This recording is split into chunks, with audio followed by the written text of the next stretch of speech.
ভয় মানুষ মানুষকে করে। মানুষের মধ্যে ভয় করারও পদ্ধতি আলাদা আলাদা। সব মানুষ একরকম ভয় পায় না। তো আল্লাহ পাক বলেন, গোলাম তুমি আমি আল্লাহকে ভয় করো। কিভাবে ভয় করবে? আল্লাহ পাক এই কথা কোরআনুল কারীমের অন্য জায়গায় বলছেন। এই বাচ্চাগুলোকে একটু থামায় দেন, এই বাবারা কথা বলিও না। আল্লাহ পাক কোরআনুল কারীমের অন্য জায়গায় বলছেন, আল্লাহ পাক বলেন, ইয়া আইয়ুহাল্লাযীনা আমানুত্তাকুল্লাহা হাক্কা তুকাতিহি ওয়া লা তামুতুন্না ইল্লা ওয়া আনতুম মুসলিমুন। ও দুনিয়ার মুসলমান ইমানদার আল্লাহর গোলামেরা, আল্লাহ পাক রব্বুল আলামিন বলেন, হে ইমানদারেরা, তোমরা আমি আল্লাহকে ভয় করো। কিভাবে ভয় করবে? আল্লাহ পাক বলেন, হাক্কা তুকাতিহি, ভয় করার মতো করে আমি আল্লাহকে ভয় করো। বিভাব আল্লাহ পাক বলেন, আমার গোলামেরা শোনো, ভয় করতে হবে আমি আল্লাহকে যেইভাবে ভয় করা দরকার। কিভাবে ভয় করবে? উদাহরণ দিয়ে মাঝে মধ্যে আমি বয়ানে বলি। আমরা যারা মাদ্রাসায় পড়ালেখা করেছি, আমরা যারা স্কুলে পড়ালেখা করেছি, স্কুলের শিক্ষক যারা থাকে, ছাত্র, সব শিক্ষককে সময়ে ভয় করে না। সব ছাত্ররা সব শিক্ষককে সমানভাবে ভয় করে না। কিছু শিক্ষকের মধ্যে হতে একজন শিক্ষক এমন থাকে যাকে ছাত্ররা তুলনামূলকভাবে বেশি ভয় করে। যেই শিক্ষককে ছাত্র বেশি ভয় করে, ওই শিক্ষকের পড়া ছাত্র সবার আগে মুখস্থ করে, হাতের লেখা কমপ্লিট করে। এমনকি পরীক্ষার সময় যখন পরীক্ষা দেয়, পরীক্ষার পরে ফলাফল যখন হয়, তখন দেখা যায় অন্য সাবজেক্টের তুলনায় ওই শিক্ষকের সাবজেক্টের নাম্বার ওই ছাত্র বেশি পেয়ে থাকে। ঠিক না? কারণ কি? কারণ হলো ওই শিক্ষককে ভয় বেশি করছে, যার কারণে ওই শিক্ষকের পড়া সবার আগে কমপ্লিট করছে। ঠিক কিনা বলেন?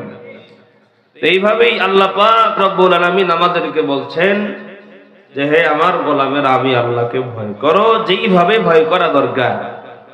শিক্ষককে ছাত্র যদি বেশি ভয় করে, দেখা যায় ছাত্র দোকানের পরে বসে আছে, দাঁড়িয়ে আছে, আর ওই শিক্ষক রাস্তা দিয়ে সামনে আসতেছে, তো ছাত্র কি করে? শিক্ষককে দেখে দৌড় দিয়ে ক্লাসরুমে চলে যায়। কারণ ওই শিক্ষককে ছাত্র ভয় করার মতো করেই ভয় করছে। তা আল্লাহকে যদি আমরা ভয় করি ভয় করার মতো করে, আর এটা যদি আমরা বলি যে আমি আল্লাহকে ভয় করি, আমার অন্তরে রবের ভয় আছে, এর প্রমাণ কিভাবে হবে? বলে, আমি রাস্তায় ঘুরতেছি, চার দোকানে চা খাইতেছি, আড্ডা দিতেছি, মসজিদের মধ্যে মুয়াজ্জিন ডাকতেছে, হাইয়া আলাস সালাহ, হাইয়া আলাল ফালাহ। এখন আমি বলতেছি যে আমি আমার আল্লাহকে ভয় করি, কিন্তু আমার ভয়, আমার তাকওয়া মসজিদ পর্যন্ত আমাকে নিয়া আল্লাহর কুদরতি কদমে সেজদা দেওয়াতে পারলো না। তাহলে এখনো পর্যন্ত বুঝতে হবে আমার অন্তরে রবের ভয় এটা এখনো আসে নাই, যেই ভয় আল্লাহ পাক আমাকে তাকে করতে বলেছেন। ঠিক না বল? কারণ ছাত্র শিক্ষককে দেখা যেমন দৌড় দিয়া ক্লাসরুমে চলে গেছে, কারণ ওই ছাত্রের অন্তরে রবের ভয় আছে। আর আমার অন্তরে যদি আল্লাহর ভয় থাকতো, মসজিদে আজান হতো, আমিও দৌড় দিয়ে মসজিদে চলে যেতাম রবের ভয়ে। ঠিক না? এজন্যই আল্লাহ পাক বলছেন যে, হে ঈমানদারেরা, তোমরা আমি আল্লাহকে ভয় করার মতো করে ভয় করো। যেইভাবে ভয় করলে বান্দা তুমি নামাজি হবে, যেইভাবে ভয় করলে তুমি চুরি করবে না, চুরি থেকে বিরত থাকবে, যেইভাবে ভয় করলে সুদ খাবে না, ঘুষ খাবে না, অন্যায় করবে না, জুলুম নির্যাতন করবে না। কারণ যার মধ্যে তাকওয়া আছে, এই বান্দা যখনই কোনো গুনার কাজ করতে যাবে, আল্লাহ ভীরুতা তাকওয়া তাকে গুনাহ থেকে হেফাজতে রাখবে। বলি সুবহানাল্লাহ। এই জন্য আমরা সদা সর্বদা চেষ্টা করব আল্লাহকে ভয় করার জন্য। আল্লাহকে ভয় যে আমরা করব, কি কি কাজ করলে আল্লাহর ভয় অন্তরে আসবে, আল্লাহ পাক কোরআনুল কারীমের অনেক জায়গার মধ্যে এই কথাগুলো বলেছেন। যেমন আল্লাহ পাক বলেন, ইয়া আইয়ুহাল্লাযীনা আমানুত্তাকুল্লাহ ওয়াল তানজুর নাফসুম মা কদ্দামাত লিগাদিন ওয়াত্তাকুল্লাহ। আল্লাহ পাক বলছেন, হে ঈমানদারেরা, তোমরা আমি আল্লাহকে ভয় করো, আর ওয়াল তানজুর নাফসুম মা কদ্দামাত লিগাদিন ওয়াত্তাকুল্লাহ, তোমরা একটি হিসাব করো আখিরাতের দিনের জন্য তোমরা কি সঞ্চয় করেছো। অর্থাৎ বান্দা যখন আখিরাত নিয়ে চিন্তা করে, পরকাল নিয়ে চিন্তা করে, কবর নিয়ে চিন্তা করে, ওই বান্দার অন্তরে আল্লাহ আল্লাহর ভয় ঢুকিয়ে দেয়। বলি সুবহানাল্লাহ। তোমার সাউন্ড তো মজা না, বক্সের সাউন্ড, মনিটরের সাউন্ড বাড়াইতে হবে। আমি আসি আর আধা ঘন্টা। এই যে পরিবেশ, এই পরিবেশে আমি কখনো কথা বলে অভ্যস্ত না। এরপরে বসছি, আমাদের মহব্বতের ভাই আবিদ সৈকত, আমরা যাকে চিনি, অনেক মহব্বত করেন, তো যার খাতিরেই দাওয়াত রাখা, আপনাদের মহব্বতে বসা। বসছি, এটা হলো বড় জিনিস, কথা বলছি, এটা বড় জিনিস, আপনারা শুনতেছেন, এটা বড় জিনিস। এগুলো কোনোটাই বড় জিনিস না। বড় জিনিস হলো ওইটা, আল্লাহ পাক আমাদেরকে এখানে বসাইছেন কিছু দ্বীনি কথা শোনার জন্য। এটা সব থেকে বড়। লোক কতজন হলো এটা বড় নয়, কে বয়ান করছে এটা বড় নয়। তো এই বয়ান যেটা হচ্ছে, এখান থেকে যদি দুই একটা কথা কেউ জীবনে ধারণ করে, আমল করে, ওইটাই সব থেকে বড় জিনিস। তো যাই হোক, আল্লাহ পাক আমাদেরকে নিয়ে আসছেন, কথাগুলো শুনি, শেষ পর্যন্ত থাকবো। অনেক যোগ্য যোগ্য ওলামায়ে কেরামের আলোচনা করবেন। তো আসুন, আমি বলতেছিলাম যে আল্লাহ পাক বলছেন আমাদেরকে রবকে ভয় করার জন্য। কারণ যার ভিতরে রবের ভয় থাকবে, ওই বান্দা দুনিয়ার কাউকে পরোয়া করবে না। আজকে আমাদের অন্তর থেকে রবের ভয় দূরে চলে গেছে, যার কারণেই আমরা মুসলমানরা কোথাও আজকে বিজয় লাভ করতে পারছি না। কারণ আমরা দুনিয়ার মানুষদেরকে ভয় করি, ক্ষমতাশীলদেরকে ভয় করি, বিভিন্ন কায়দায় বিভিন্ন দিকে মানুষজনদেরকেই ভয় করি, কিন্তু অন্তরে ভয় রাখার দরকার ছিল কার? আল্লাহ। কারণ মুসলমান যদি অন্তরে আল্লাহর ভয় রেখে সামনে অগ্রসর হয়, এই দুনিয়ার কেউ ওই মুসলমানদেরকে পরাস্ত করার সুযোগ কখনোই পাবে না। ঠিক কিনা বল?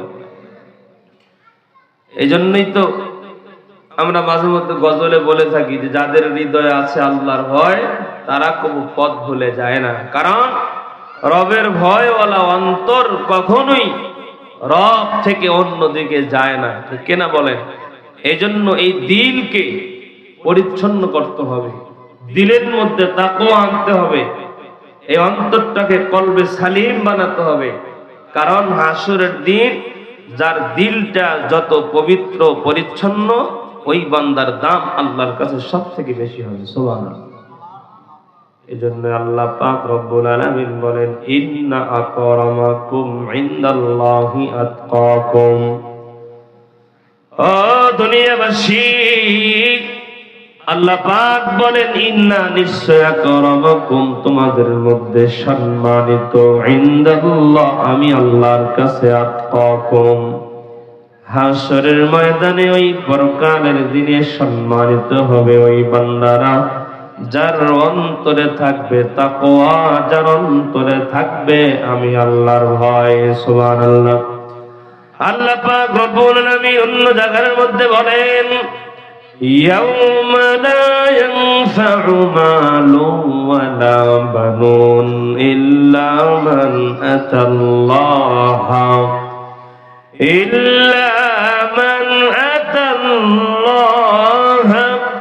বিকলবিন সালিম।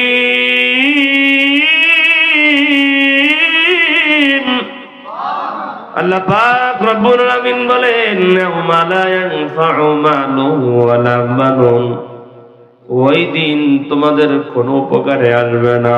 ওই দিন কোন দিন বান্দা? ওই দিন হলো হাসরের দিন, পরকালের দিন, যেদিন বিচার কায়েম করা হবে। আল্লাহ বলেন, গোলাম, ওই দিন তোমার কোনো কিছুই কাজে আসবে না।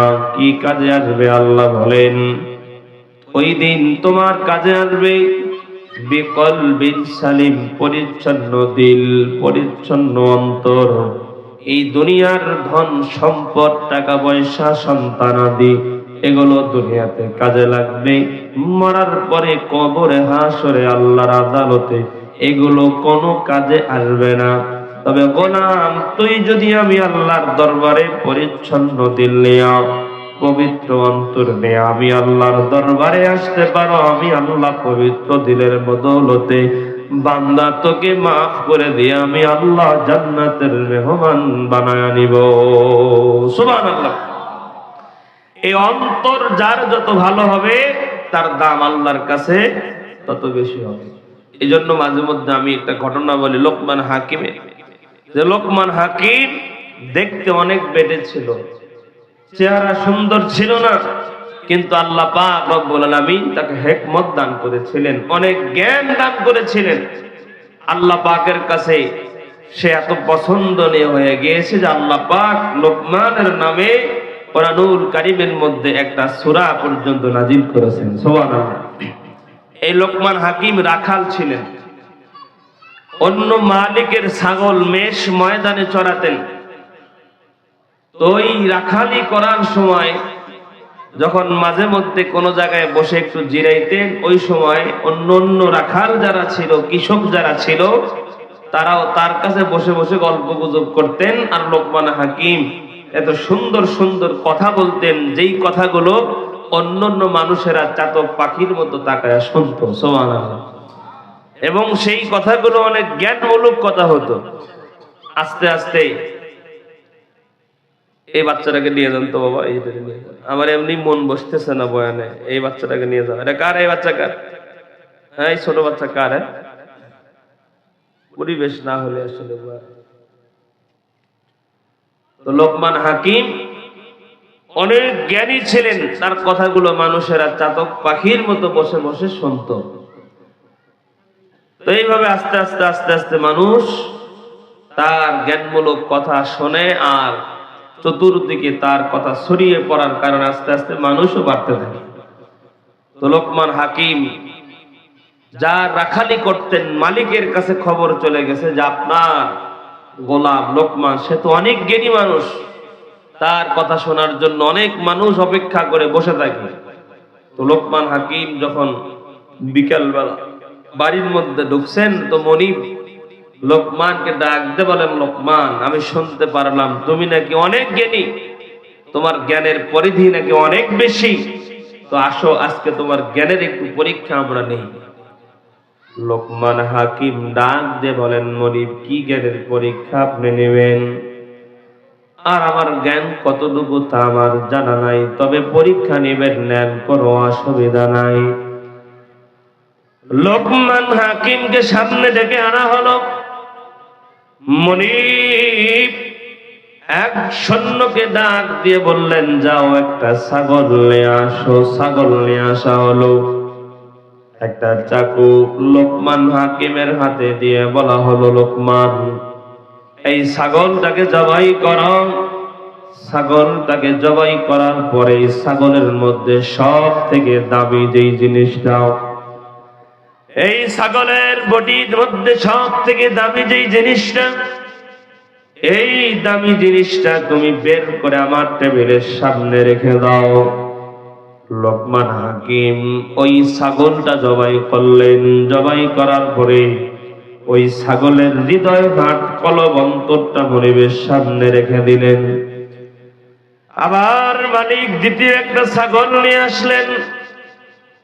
আবার লোকমান হাকিমকে ডাক দিয়ে বলেন, লোকমান, এই ছাগলটা জবাই করে দ্বিতীয় ছাগলের 3.5 হাত বডির মধ্যে যে বডি আছে, এই বডির থেকে সব থেকে নিকৃষ্ট জায়গা, সব থেকে নিকৃষ্ট অঙ্গ আমার সামনে রেখে দাও। লোকমান হাকিম দ্বিতীয় ছাগলটা জবাই করলেন। দ্বিতীয় ছাগল জবাই করার পরে সবাইকে অবাক করে দিয়ে আবার ওই একই জিনিস হৃদয় হাত কলব অন্তরটা মনিবের সামনে রেখে দিলেন। মুনিব ডাক দিয়া বলে, লোকমান, কি জ্ঞানের পরীক্ষা তুমি দিলা? প্রথম ছাগলের বেলায় বললাম দামি জিনিস সামনে রেখে দেওয়ার জন্য, ওই কলব হার অন্তর সামনে রেখে দিলাম। দ্বিতীয় ছাগলের বেলায় বললাম সব থেকে নিকৃষ্ট অঙ্গ জিনিসটা সামনে রেখে দেওয়ার জন্য। দ্বিতীয় ছাগলের বেলায় একই জিনিস আমার সামনে রেখে দিলাম। কি জ্ঞানের পরীক্ষা তুমি লোকমান দিলাম? লোকমান হাকিম ডাক দিয়ে বলেন, মুনিব, আমি যতটুকু জানি, যে কোনো মানুষ, যে কোনো প্রাণী, তার কলবহাট যদি ভালো থাকে, তার 3.5 হাত বডি ভালো থাকে। যেই প্রাণীর অন্তর ভালো থাকে ওই প্রাণী ভালো থাকে, আর যেই প্রাণীর অন্তর নিকৃষ্ট হয়ে যায় ওই প্রাণীটাও নিকৃষ্ট হয়ে যায়। এজন্যই নবীজি সাল্লাল্লাহু আলাইহি ওয়াসাল্লাম হাদিসের মধ্যে বলছেন, ইন্না ফিল জাসাদি মুদগা ফাইদা সালুহাত সালুহাল জাসাদু কুল্লু ওয়া ইযা ফাসাদাত ফাসাদাল জাসাদু কুল্লু আলা ওয়া হিয়াল কলব। আল্লাহর নবী সাহাবায়ে কেরামদেরকে বলেন, আমার সাহাবীরা শোনো,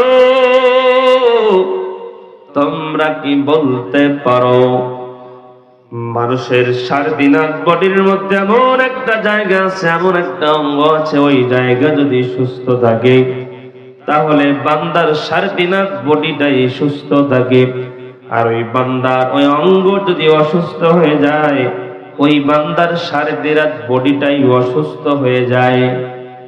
আল্লাহর নবীর সাহাবীরা বলেন, আল্লাহ এবং আল্লাহর রাসূলই ভালো জানেন। তখন নবীজি ডাক দিয়ে বলেন, সাহাবীরা শোনো, ওই জিনিসটার নাম হলো আলা ওয়াহিয়াল কলব, ওই জিনিসটার নাম হলো হার্ট, অন্তর। জোরে বলি সুবহানাল্লাহ। কারণ যেই বান্দার অন্তর ভালো থাকে, অন্তর সুস্থ থাকে, সুস্থ দিলের অনুপ্রেরণায় ওই বান্দাটা ভালো ভালো কাজ করে।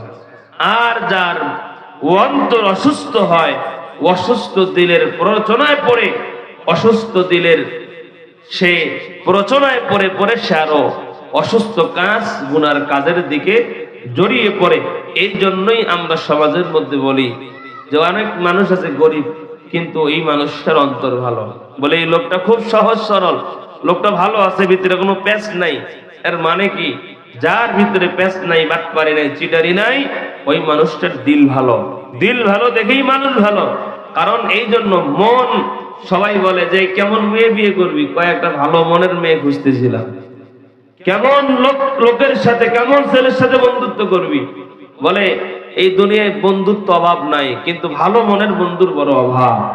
এজন্য মন যার ভালো হয়, অন্তর যার ভালো হয়, এই মানুষ ভালো কাজ করে, এই মানুষও ভালো হয়। আর অন্তর ভালোওয়ালা মানুষ, দিল ভালোওয়ালা মানুষগুলোর দামও আল্লাহর কাছে হাসরের দিন অনেক বেশি হয়। যার কথা আল্লাহ পাক বলছেন হাসরের দিন, যেই বান্দা আমি আল্লাহর কাছে সুস্থ দিল নিয়ে, পরিচ্ছন্ন দিল নিয়ে, পবিত্র দিল নিয়ে আমি আল্লাহর দরবারে আসবে, আমি আল্লাহ ওই বান্দাকে ওই সুস্থ দিলের বদৌলতে বান্দাকে মাফ করে জান্নাত দিয়ে দিব। বলেন সুবহানাল্লাহ। এই যে সামনে রমজান মাস আসতেছে, এই অন্তরের মধ্যে তাকওয়া হাসিলের মাস। এই রমজান মাস আল্লাহ কেন দান করেছেন? যাতে বান্দা তাকওয়াবান হতে পারে, বান্দা অন্তরে আমি আল্লাহর ভয় ঢুকাতে পারে। এই কথাই তো আল্লাহ পাক বলছেন, ইয়া আইয়ুহাল্লাযীনা আমানু কুতিবা আলাইকুমুস সিয়ামু কামা কুতিবা আলাল্লাযীনা মিন ক্বাবলিকুম লাআল্লাকুম তাত্তাকুন। আল্লাহ বলেন, হে ঈমানদারেরা, আমি আল্লাহ তোমাদের উপর রোজা ফরজ করেছি। শুধু যে তোমাদের উপরে রোজা ফরজ করেছি বিষয়টা এমন নয়, কামা কুতিবা আলাল্লাযীনা মিন ক্বাবলিকুম, তোমাদের পূর্ববর্তী যত উম্মত, যত নবী ছিল, তাদের উপরেও আমি আল্লাহ এই রোজাকে ফরজ করেছিলাম। কেন? আল্লাহ পাক বলেন লাআল্লাকুম তাত্তাকুন, যাতে তোমরা মুত্তাকি হতে পারো, যাতে তোমরা তাকওয়াবান হতে পারো। আর আল্লাহ পাক কেন চান তার বান্দা তাকওয়াবান হোক, মুত্তাকি হোক? আল্লাহ বলেন, কারণ আমি আল্লাহ মুত্তাকি বান্দাদের জন্যই জান্নাত রেডি করে রেখেছি। বলেন সুবহানাল্লাহ। এই কথা আল্লাহ কোরআনে বলছেন, ওয়াসারিউ ইলা মাগফিরাতিম মির রাব্বিকুম ওয়া জান্নাতিন আরদুহাস সামাওয়াতু ওয়াল আরদু উইদ্দাত লিল মুত্তাকিন। আল্লাহ পাক তার গোলামদেরকে ডেকে বলেন, আমার গোলামেরা শোনো, ওয়াসারিউ ইলা মাগফিরাতিম মির রাব্বিকুম, আল্লাহ বলেন আমার গোলামেরা তোমরা দৌড়াও ইলা মাগফিরা, তোমার রবের ক্ষমার দিকে, এবং ওয়া জান্নাতিন আরদুহাস সামাওয়াত, আল্লাহ বলেন দৌড়াও তোমরা আমি আল্লাহর ক্ষমার দিকে, এবং দৌড়াও তোমরা তোমার রবের জান্নাতের দিকে। সুবহানাল্লাহ। আর আমি আল্লাহ গোলাম তোমাদের জন্য যেই জান্নাত তৈরি করে রেখেছি, ওই জান্নাতটার আয়তন হলো আসমান থেকে জমিন পর্যন্ত। আল্লাহ বলেন, আর এই জান্নাতে কারা থাকবে? আল্লাহ বলেন উইদ্দাত লিল মুত্তাকিন, আল্লাহ বলেন ওই জান্নাতের বাসিন্দা হবে আমার মুত্তাকি বান্দারা। জোরে বলি সুবহানাল্লাহ। আল্লাহ বলেন আমার মুত্তাকি বান্দাদের জন্যই আমি আল্লাহ জান্নাতকে রেডি করে রেখেছি। সুবহানাল্লাহ। আল্লাহ পাক এই কথা অন্য আয়াতের মধ্যে বলছেন, ইন্নাল মুত্তাকিনা ফি জান্নাতিন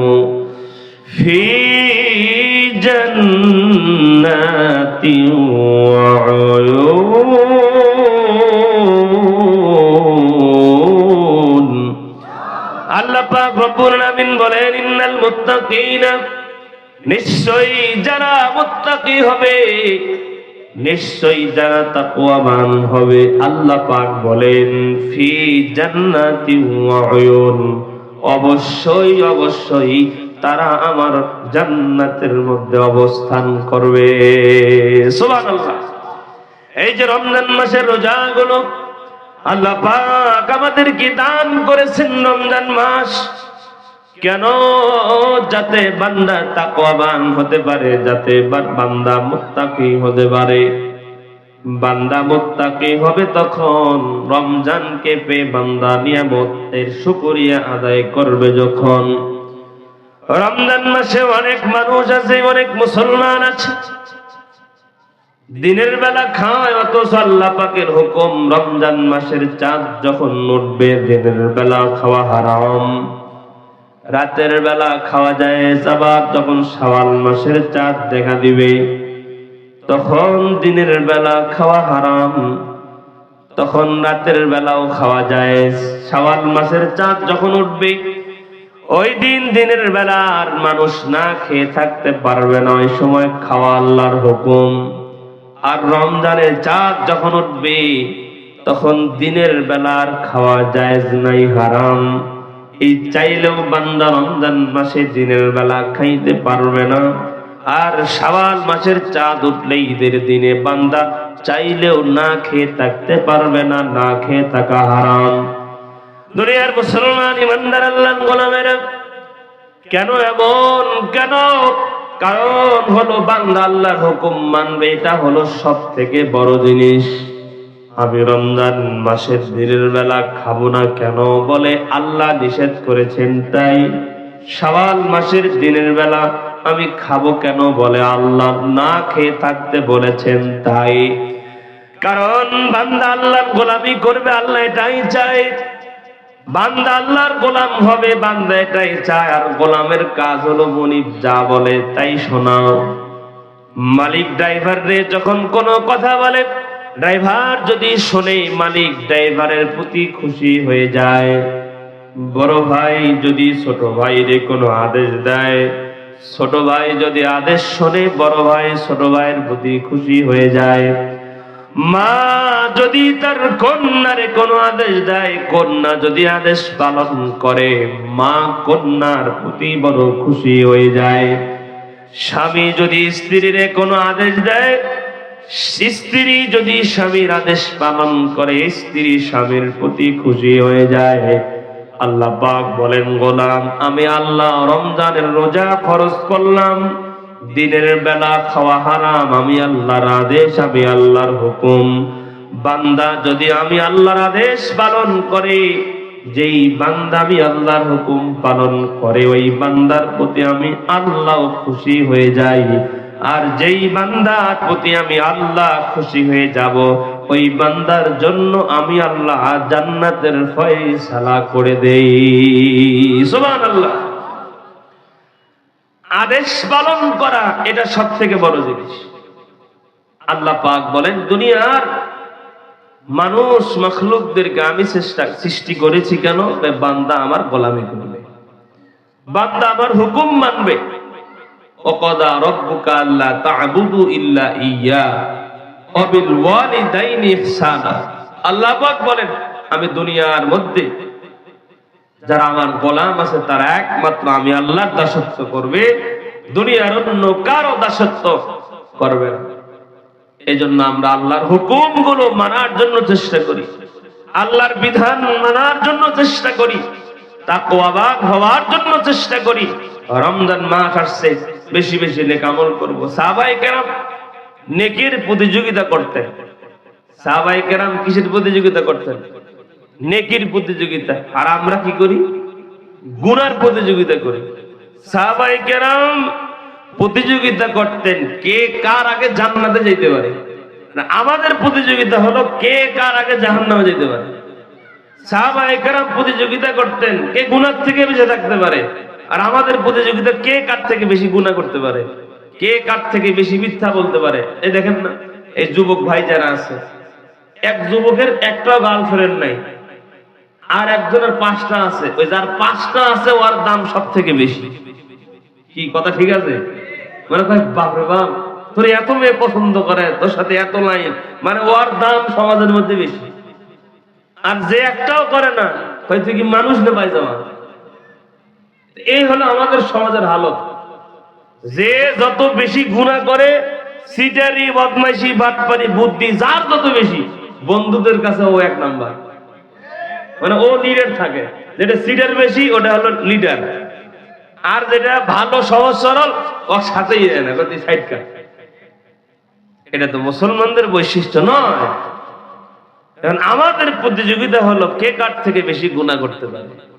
এই যে রমজান মাস যখন আসবে, দেখবেন প্রথম দিন রমজান মাস যখন শুরু হয়, চাঁদ উঠছে, তারাবির সময় মসজিদের নিচতলা ভরপুর, 2 তলা জায়গা নাই, 3 তলা জায়গা নাই। মুয়াজ্জিন সাহেব চটি দাও, কি দাও, কার্পেট দাও, বারান্দাও শেষ। এবার রাস্তার মধ্যে কাতার হয়, ঠিক না? ঠিক বলে। এখন যখন 3 দিন যায়, তখন ওই রাস্তার চট উঠাও।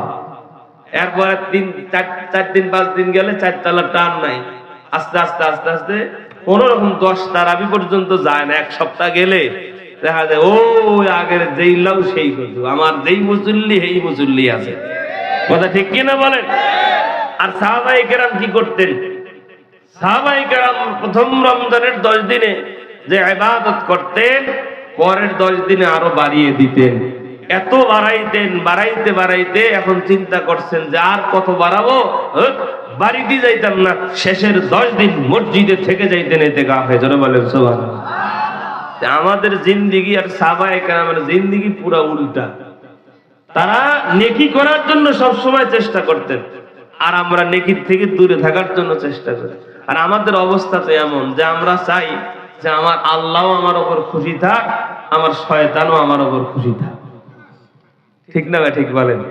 এজন্য দেখবেন যে আমরা গুনার কাজও 1 নাম্বার, নেকির কাজও 1 নাম্বার।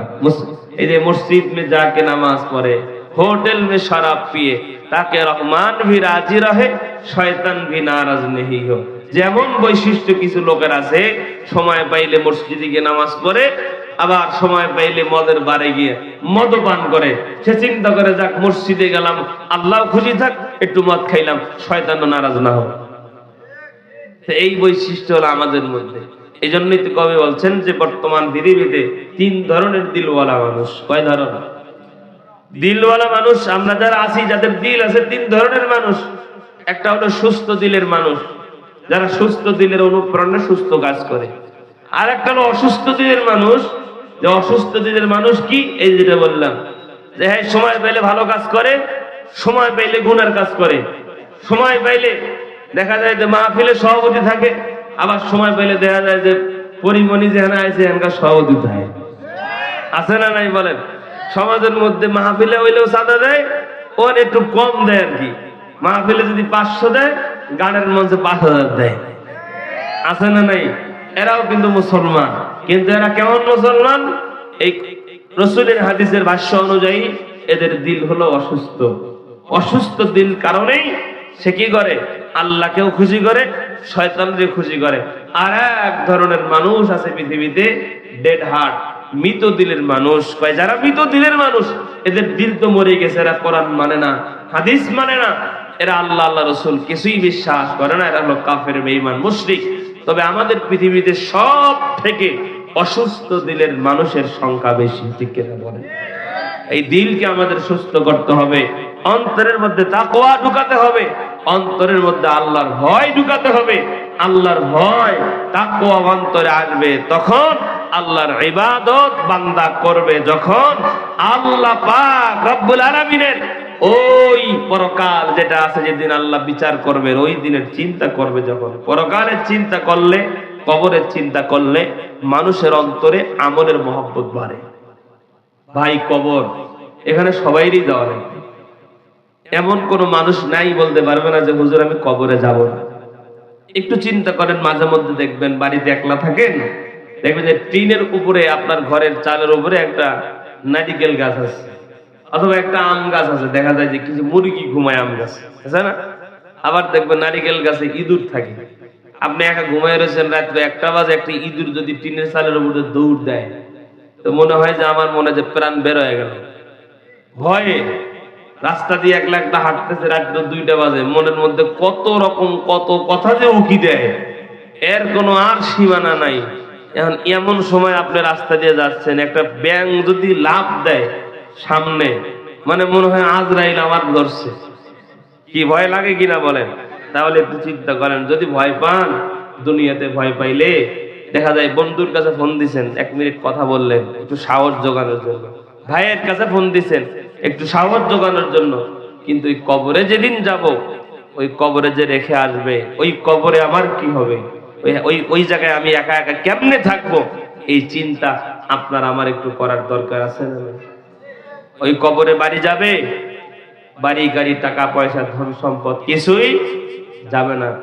বাদশাহ জুলকারনাইনের একটা ঘটনা মাঝে মধ্যে আমি বয়ানে বলি। বাদশাহ জুলকারনাইন এমন একজন শাসক ছিলেন, সারা পৃথিবী শাসন করেছে। এই বাদশাহ জুলকারনাইন যেদিন ইন্তেকাল করেন, তার 2-1 দিন আগে তার সন্তানদেরকে নসিহত করছেন যে আমি যখন মারা যাব, তোমরা আমাকে কাফনের কাপড় পরায়া, আমার হাত 2টা আমার যে খাটিয়া আছে আমার কাপড়ের কাপড় থেকে বের করে দিয়ে তোমরা এলাকার মধ্যে আমাকে ঘুরাইবা।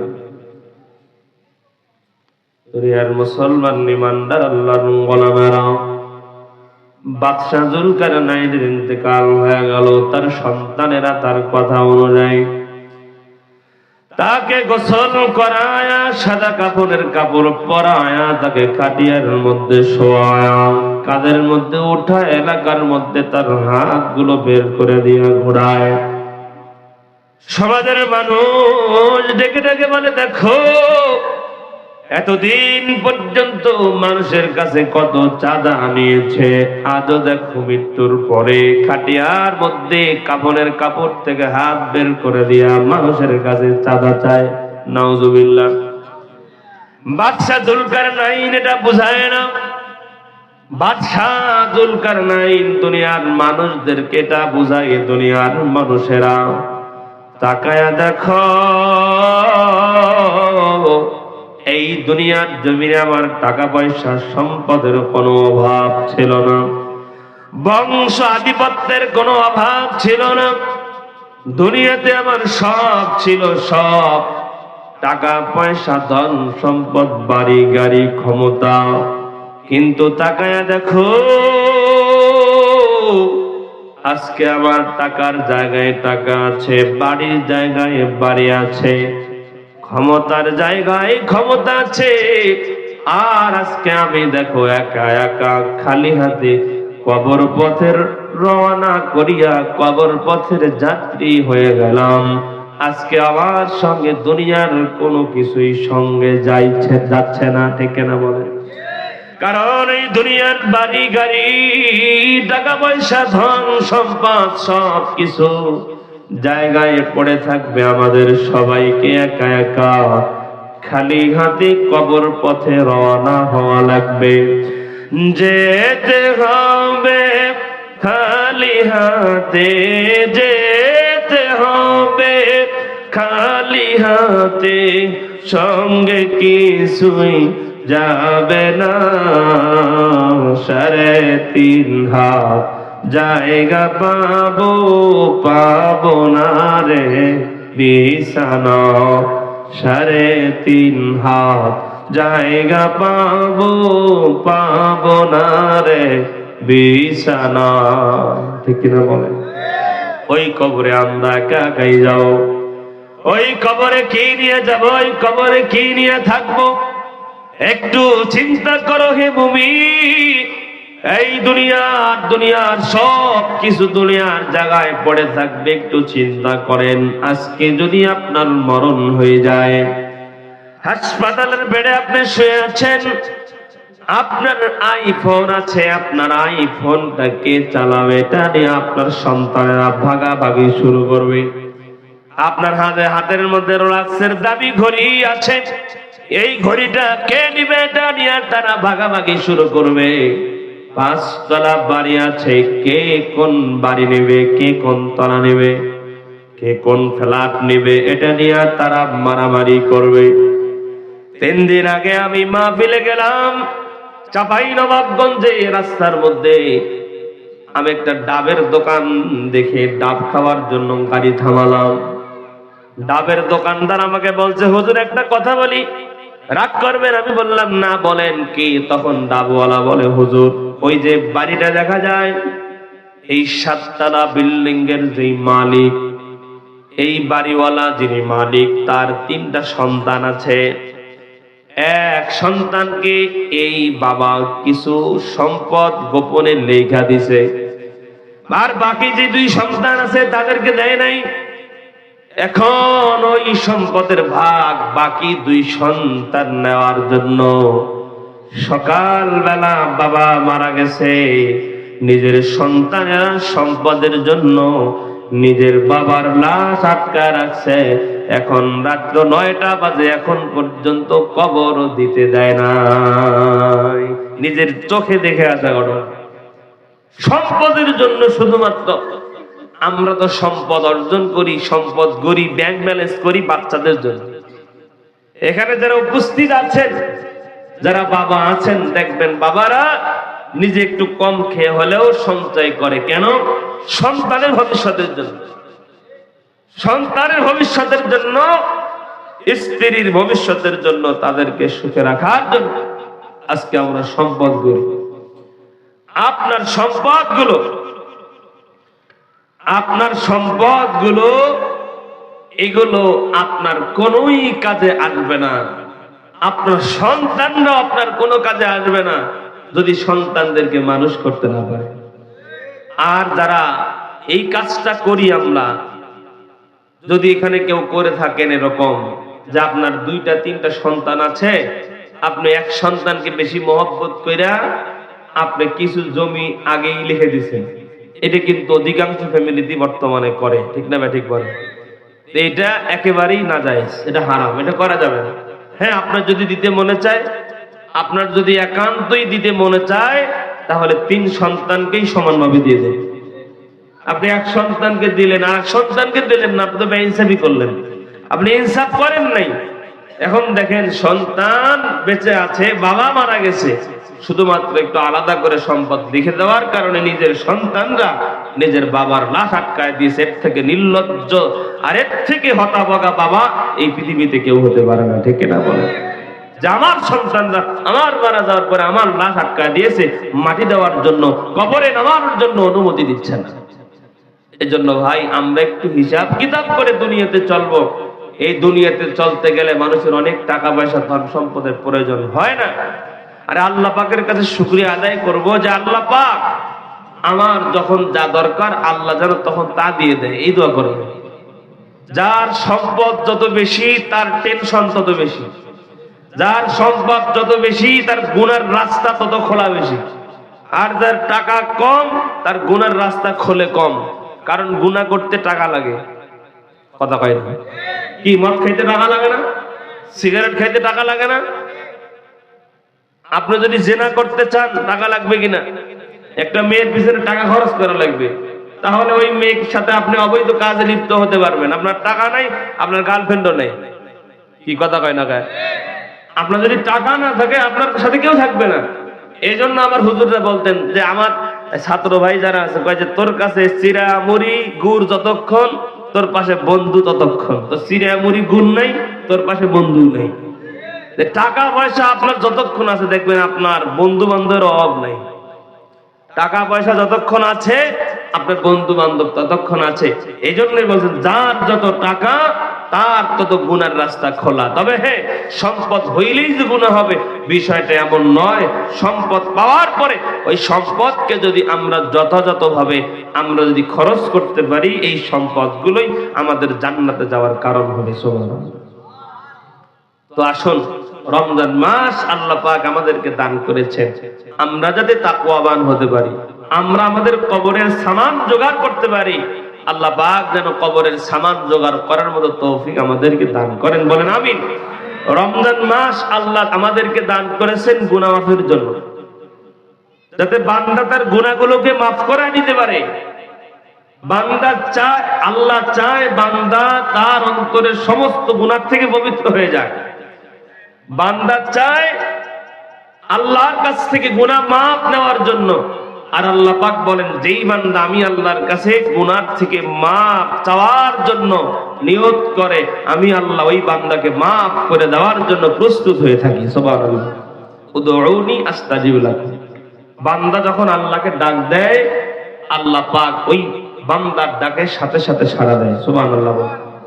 আল্লাহ পাক তো কোরআনুল কারীমে বলছেন, ফাকুল তুস্তাগফিরু রাব্বাকুম ইন্নাহু কানা গাফফার। যে গোলাম, আমি আল্লাহর কাছে ইস্তিগফার করো, আমি আল্লাহর কাছে ক্ষমা চাও। বান্দা আমি আল্লাহর কাছে যখন ক্ষমা প্রার্থনা করে, ওই বান্দা আমাকে ক্ষমাশীল অবস্থায় পেয়ে যায়। সুবহানাল্লাহ। তা আমরা তো আল্লাহর কাছে ক্ষমা চাই না।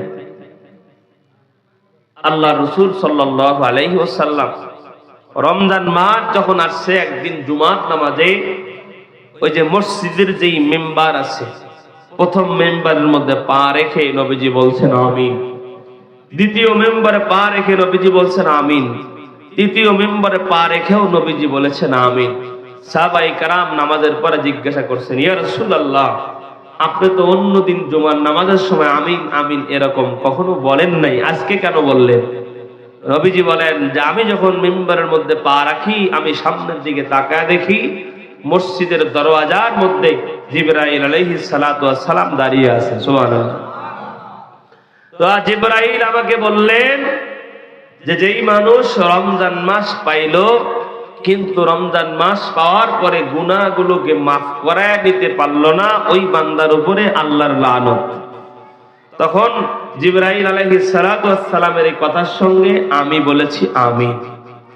তার মানে রমজান মাস পাওয়ার পরে যেই বান্দা গুনাহ মাফ করতে পারে নাই, তার উপরে আল্লাহর পক্ষ থেকে লানত, এবং নবীজি এই লানত ওই বান্দার উপরে নবীজি স্বয়ং দোয়ায় শামিল হয়েছেন। এজন্য ভাই, রমজান মাস আসছে, আমরা রমজানের প্রস্তুতি গ্রহণ করি। কালকে 28 তারিখ শুক্রবার, হয়তো শনিবার থেকে আমাদের তারাবির নামাজ শুরু হয়ে যাবে, ঠিক না বলেন? তো এই তারাবির নামাজ কয় রাকাত পড়ব? আরো জোরে, কয় রাকাত? নাকি 8 রাকাত? মানুষ এমনি নামাজ পড়ে না, হেরা আবার নামাজ কমায়, কি ঠিক না? এমনি জুমার পরে এরা সুন্নত পড়ে না, দৌড় দেয়। আমরা মুসলমান যারা এখন আছি, আমরা তো আরো শর্টকাট খুঁজি। মাঝে মধ্যে চিন্তা করে সুন্নত পুরাই মাফ থাকলে আরো ভালো হইতো। হ্যাঁ, ফজরের নামাজটা 5 ওয়াক্ত নামাজের ফজরেরটা না থাকলে আরো ভালো হইতো, কি কথা কয় না? আমরা চাই আরো নামাজ ছেড়ে দিচ্ছে মানুষ, নামাজ পড়ে না। এখন আরো যদি শর্ট করে, কিছু কিছু দরবার আছে আমাদের বাংলাদেশে, নামাজ লাগে না, কি লাগে না, ডাইরেক্ট বলে না কিন্তু যদি নামাজ লাগতো তাহলে হেই পিসাব তো পড়তো। আমি অনেক পীরের দরবারে দেখছি, থাকছি, নামাজ পড়ে না। আমি আশকোনাতে এক পীরের দরবারে এক মাদ্রাসায় 4 মাস চাকরি করছিলাম। কয় মাস? আশকোনা হাজি ক্যাম্পের দিকে, আশকোনা দক্ষিণ খান। তখন এক পিসাব ছিল। তো জোহরের নামাজের সময় আমি আমার ছাত্রকে পাঠালাম যে নামাজ পড়বো, যাক হুজুর পিসাব হুজুর তো আছে বাসায়, ডাক। তা আমার ছাত্ররা এসে কয় যে বলছে নামাজ পড়তে। আমি আর জিজ্ঞেস করলাম যে হুজুর কি করে? কয় হুজুর তামিল সিনেমা দেয়। পিসাব কি দেয়? সিনেমা দেয়।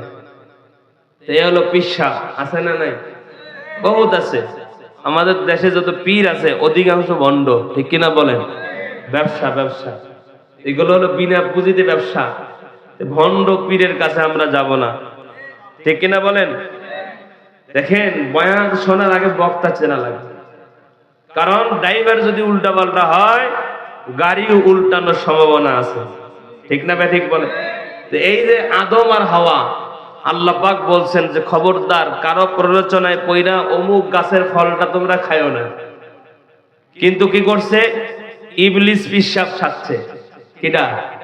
ইবলিস বড় হুজুর সাইজা জান্নাতের গেটে গিয়ে দুইজনে ডাক দিয়ে ওয়াজ করছে যে আল্লাহ কো তোমরা ঠকাইতে যায়, আল্লাহ তোমাকে ঠকাবে, তোমরা ওই গাছের ফল খাইলে তোমরা একেবারে যুগ যুগ ধরে এই জায়গায় থাকতে পারবা। মানে নানান রকম উল্টা পাল্টা বুঝটুজ দিয়া এবার ওই গন্ধম গাছের ফল ওদেরকে খাওয়াইছে। তো বক্তা চিনে নাই, আদম আর হাওয়া যে বয়ান শুনছে, ইবলিসের কি করে নাই? চেনে নাই, যার কারণে সামনে বিপদ ঘটে গেছে।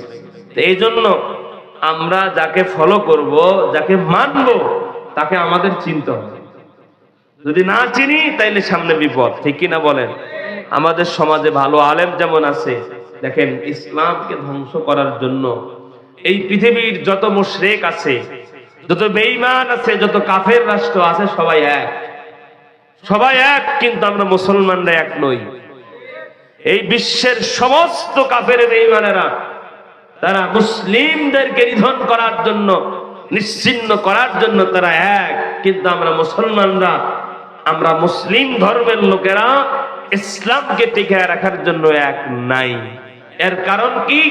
এর কারণ হলো বিশ্বের সমস্ত কাফেরেরা এই ইসলামকে ধ্বংস করার জন্য চতুর্দিক দিয়া চতুর্মুখী ভাবে ষড়যন্ত্র করেছে, কিন্তু কোন দিক দিয়েই তারা কখনোই সফল হতে পারে নাই। শেষ পর্যন্ত তারা দেখেছে, যেমন আমরা একটা কথা বলি, পায়ের মধ্যে কাঁটা যখন ফুটে, এই কাঁটাটা উঠাইতে গেলে আর একটা কাঁটার প্রয়োজন হয়, ঠিক না? যে কাঁটা দিয়া কাঁটা তুলতে হয়। এই কাফেরেরাও এটা বুঝে ফেলছে যে আমরা যদি সরাসরি ইসলামকে আঘাত করি, ইসলামের বিরুদ্ধে ষড়যন্ত্র করি, কশিন কালেও আমরা এই ষড়যন্ত্র সফল হতে পারবো না। অতএব ইসলামকে ধ্বংস করতে হলে ইসলামকে ব্যবহার করেই ধ্বংস করতে হবে। এই জন্য আমাদের মুসলমানদের মধ্যে নানান রকম দল দেখবেন যে ইসলামের কথা বলে, কিন্তু আসলেই ওরা ইসলামিক দল নয়। ওরা ইসলামের লেবাস ধরেছে, ইসলামের কথা বলে বলে ওরা মানুষদেরকে আকৃষ্ট করে ইসলামকে ব্যবহার করেই ওরা ইসলামকে ধ্বংস করতে চায়, ঠিক না বলে? যেমন আমাদের সমাজে একটা দল আছে, কি জানি ইমাম সেলিমের, ওটা সেলিমের একটা দল, হিজবুত তাওহীদ। চিনেন আপনারা? হিজবুত তাওহীদ, ওই হিজবুত তাওহীদের লোক এখানেও থাকতে পারে, কোনো সমস্যা নাই। ওদের কাছে পর্দা ম্যাটার না, পর্দা করা লাগে না। ওদের কথাবার্তা উল্টা পাল্টা, একটু ওদের বইগুলো পড়েন। এই যে আমাদের ওলামায়ে কেরামেরা ওদের মুখোশ উন্মোচন করেছে, বইগুলো পড়বেন। হিজবুত শয়তান বলি আমি এদের, হিজবুত তাওহীদ না, এগুলো হিজবুত শয়তান, শয়তানের দল। এরপরে আমাদের সমাজে আরো অনেক দল আছে। একটা আছে আহলে কোরআন। কি ওরা বলা যে আমরা কোরআন মানি, হাদিস মানি না। নাউজুবিল্লাহ বলেন। কি মানে কোরআন? মানে হেরে যদি জিজ্ঞাসা করি, তুই যে কোরআন মানো, কোরআনটা কার দ্বারা পাইছ? কোরআনটা কার কাছ থেকে পাইছ? বলবে যে নবীর কাছে নাজিল হয়েছে, ওই নবীর কাছ থেকেই পাইছি। নবীর কাছ থেকে পাওয়া কোরআন বিশ্বাস করো, আর নবী যেই কথা বলছেন ওইটা হাদিস, নবীর ওই কথা বিশ্বাস করো না, তো পাগলের কথা, ঠিক কিনা বলেন? নবীর কাছ থেকে কোরআন পাইছে এটা বিশ্বাস করে, যে নবী বলছেন যে এটা আল্লাহর পক্ষ থেকে নাজিল হয়েছে ওটা তুমি বিশ্বাস করে কোরআন, আর ওই রাসূলই বলতেছেন যে এটা এটা করো এটাও আল্লাহর হুকুম, ওটা আমি বিশ্বাস করি না। এটা কেমন হয়ে গেল? আমাদের বুঝতে হবে আল্লাহ রাসূলের দ্বীন যেটা আমাদের কাছে নিয়ে আসছেন সঠিক দ্বীন আমরা বুঝবো, সঠিক দ্বীনের উপরে আমরা চলবো ইনশাআল্লাহ। তো আল্লাহ পাক রব্বুল আলামিন কোরআনুল কারীমের মধ্যে বলছেন, হে ঈমানদারেরা তোমরা আমি আল্লাহকে ভয় করো। কেমনে? বলে ভয় করার মতো করে। 2 নাম্বার আল্লাহ পাক বলেন ওয়াকুলু কওলান সাদীদা। আল্লাহ পাক বলেন যখন কথা বলবি গোলাম জবান দিয়া সঠিক কথা বলবি। কি কথা? এই জবান দিয়া আমরা মিথ্যা বলবো না, গীবত করব না, পরনিন্দা করব না, সমালোচনা করব না। এক কথায় জবানটাকে আমরা হেফাজত করব ইনশাআল্লাহ। আল্লাহ পাক বলেন বান্দারা ইয়া আইয়ুহাল্লাযীনা আমানুত্তাকুল্লাহ, তোমরা আমি আল্লাহকে ভয় করো। ওয়াকুলু কওলান সাদীদা। 2 নম্বরে আল্লাহ বলেন গোলাম যখন কথা বলবি সঠিক কথা বলবি। 2টা কাজ যদি বান্দা তুই করতে পারো, আল্লাহ পাক রব্বুল আলামিন বলেন আমার গোলাম 2 কাজের বিনিময়ে আমি আল্লাহ গোলাম তোকে 2টা পুরস্কার দেব। জোরে বলি সুবহানাল্লাহ। কয়টা কাজ? এদিকে তাকান, কয়টা কাজ? আল্লাহ বলেন গোলাম 2 কাজ যদি করো আমি আল্লাহ 2টা পুরস্কার দেব। 1 নম্বর কাজ হলো মালিক বলেন আমি আল্লাহর ভয় অন্তরের মধ্যে ঢুকাও। 2 নাম্বার হলো জবানের জিম্মাদারি নাও। জবান দিয়ে গীবত করবা না, পরনিন্দা করবা না, সমালোচনা করবা না। এক কথায় জবান দিয়া যত গুনাহ হয় সব গুনাহ থেকে জবানটাকে হেফাজতে রাখিও। তাহলে আল্লাহ বলেন গোলাম আমি আল্লাহ বান্দা তোকে 2টা পুরস্কার দেব। 1 নাম্বার হলো ইউসলিহু লাকুম আমালাকুম। 1 নাম্বার পুরস্কার মালিক বলেন এরে আমার গোলাম 1 নাম্বার পুরস্কার আমি আল্লাহ তোর নামাজ, রোজা, হজ, যাকাত, তোর যত ইবাদত আছে বান্দা ইবাদতের মধ্যে যেই ভুল ত্রুটি গুলো হয়ে যায় সব ভুল ত্রুটি গুলোকে আমি আল্লাহ মাফ করে দিয়া ইসলাম বানায়া আমি আল্লাহর শাজিমে কবুল করে নিব। সুবহানাল্লাহ। আমরা যে নামাজ পড়ি এই নামাজের মধ্যে কোনো না কোনো ভুল ত্রুটি আমাদের হয়েই যায়, ঠিক কিনা বলে? যেইভাবে ওযু করা দরকার পারি না, যেইভাবে আমাদের ফরজ গোসল করা দরকার পারি না, যেইভাবে রুকু সেজদা করা দরকার আমরা পারি না। এক কথায় আল্লাহর ইবাদত যেইভাবে করা দরকার পুঙ্খানু ভাবে আমরা করতে পারি না। আল্লাহ পাক বলেন গোলাম যদি 2টা কাজ তুই করো, 1 নাম্বার আমি আল্লাহর ভয় অন্তরে ঢোকাও। 2 নাম্বার যদি জবানের জিম্মাদারি নাও, জবান দিয়ে সঠিক কথা বলো। 2টা পুরস্কার। এর মধ্যে 1 নাম্বার আল্লাহ বলেন ইসলিহ লাকুম আমালাকুম, আমলের সংশোধন করে আমি আল্লাহ তোর আমলটাকে পরিচ্ছন্ন বানায় আর সে আজিমে কবুল করবো বলে। সুবহানাল্লাহ। আসেন ভাইরা আমি শেষ করে দিই। 2 নাম্বার পুরস্কার আল্লাহ বলেন ওয়াগফির লাকুম যুনুবাকুম। আল্লাহ বলেন গোলাম 2 নাম্বার পুরস্কার হলো আমি আল্লাহ জিন্দেগীর গুনাহ খাতাগুলোকে মাফ করে দেব বলে। সুবহানাল্লাহ। এরপর আল্লাহ বলছেন বান্দা আরেকটা কাজ যদি করো ওয়ামাইয়ুতিল্লাহ ওয়া রাসূলা, আল্লাহ এবং আল্লাহর রাসূলকে অনুসরণ করে যদি চলো আল্লাহ পাক বলেন ফাকাদ ফাজা ফাওজান আযীমা, আমি মুমিনদের সফলতার চূড়ান্ত জায়গায় তোমাদের পৌঁছে দিব। আর মুমিনদের সফলতার চূড়ান্ত জায়গার নাম হলো জান্নাত। জোরে বলি সুবহানাল্লাহ। তাই আসুন আমরা রাসূলকে অনুসরণ করব, রাসূলের সুন্নতের মালা গলায় লাগাবো। আজকে দুঃখের বিষয় আমাদের সন্তানরা নায়ক চিনে, নায়িকা চিনে, গায়ক চিনে, গায়িকা চিনে, আমাদের সন্তানরা রসুলের কালেমা সুন্দরভাবে বলতে পারে না, কালেমা তৈয়বা সুন্দরভাবে পড়তে জানে না, নবীজির নাম পর্যন্ত সুন্দরভাবে আমাদের মুসলমানের ঘরের সন্তানেরা নিতে জানে না। আসুন আমরা নিজেরা সুন্নতের উপরে চলার চেষ্টা করি, পরিবারের লোকজনদেরকে সুন্নত বোঝানোর চেষ্টা করি। মহান রব্বুল ইজ্জত আমাদের সবাইকে দ্বীন বোঝার, দ্বীন মানার, কোরআন সুন্নাহ অনুযায়ী আমাদের জিন্দেগি গঠন করার তৌফিক দান করেন। জোরে বলি আমিন। আখির দাওয়ানা আলহামদুলিল্লাহি রাব্বিল আলামিন। আসসালামু আলাইকুম ওয়া রাহমাতুল্লাহ।